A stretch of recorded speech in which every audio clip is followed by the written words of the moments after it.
Art cars are not new. Artists use the automobile as a blank canvas for both beautiful and exciting works of art. No two are alike, and that's the beauty of the art car. BMW is probably most famous for such creations, with a plethora of glammed-up examples.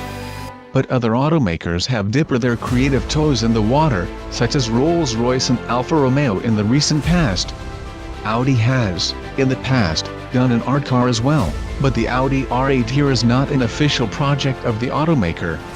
Instead, aftermarket tuning company ABT Sportsline, known for taking performance Audi vehicles and turning them straight to insanity, commissioned the car.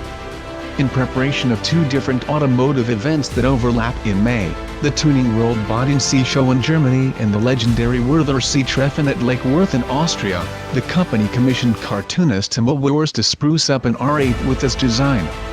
Wörs and ABT teamed up with German film wrap company Signal Design to complete the one-off project that looks interesting.